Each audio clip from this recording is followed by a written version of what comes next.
Setiap rumah tangga modern pasti menyimpan makanan di dalam kulkas. Tujuannya supaya lebih awet dan dapat digunakan di lain waktu. Kali ini saya dengan Dr. Dian akan menjelaskan cara sehat untuk menyimpan makanan di dalam lemari pendingin. Dok, ini kan kita tahu ya bahwa kulkas atau lemari pendingin itu ada bagian seperti bagian pembekuan atau frozen dan lemari pendingin. Bagaimana dok cara menyimpan bahan makanan yang sesuai dengan bagian-bagian yang ada di dalam kulkas ini dok? Oke, ya seperti kita ketahui bersama bahwa lemari es kalau yang di rumah ya itu ada kompartemen-kompartemennya. Ada bagian yang freezer, ada yang bagian pendingin biasa. Nah kita juga harus tahu bahwa kalau yang di rumah itu kulkasnya temperaturnya bisa kita setting ya. Contohnya kalau kita ingin menyimpan daging-daging, unggas, ayam-ayaman daging ya, segar, dok, daging ya, segar, daging merah, ayam, ikan gitu. Kita akan tentunya taruhnya di freezer ya. Paling tidak kalau untuk daging-daging atau ikan-ikan ini kita wrapping dulu ya supaya dia kedap udara, atau kita taruh di wadah di kedap udara, terus kita taruh dengan suhu kira-kira di bawah 5 derajat dan itu untuk penyimpanan selama 3 hari. Selama 3 hari. Nah, kalau ingin disimpan lebih dari 1 minggu, tentunya temperaturnya harus kita ubah dulu nih. Lebih rendah lagi, jadi ke -10. Itu untuk daging-dagingan.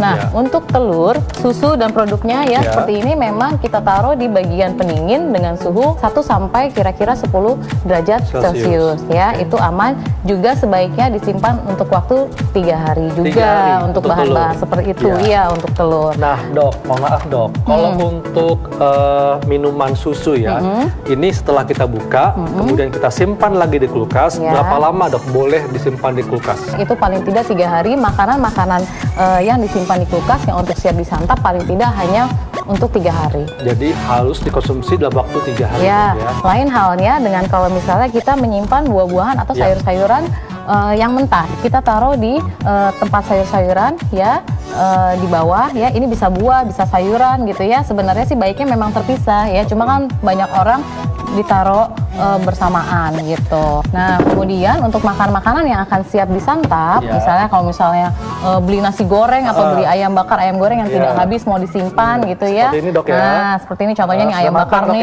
ya, ayam bakar. Ini bisa kita taruh di kulkas dengan wadah yang tertutup dan ini dalam 3 hari harus sudah dimakan.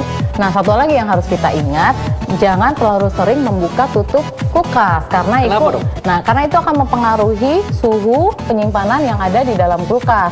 Suhunya bisa berubah-berubah kalau kita sering membuka tutup kulkas, dan itu akan mempengaruhi penyimpanan atau mempengaruhi kandungan nutrisi yang ada di dalam bahan makanan tersebut. Oke, baik dok, terima kasih untuk penjelasannya dan semoga bermanfaat. Nah, pemirsa, cara sehat dimulai dari hal-hal sederhana. Maka dari itu, kita mulai dari sekarang. Dan kita kembalikan ke studio.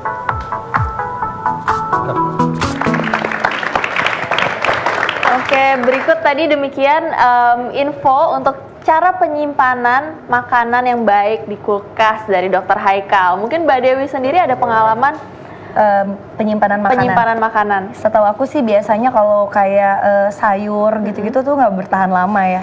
Jadi setiap hari harus mendingan beli seger langsung dimasak. Jadi nggak bisa disimpan lama-lama. Iya benar.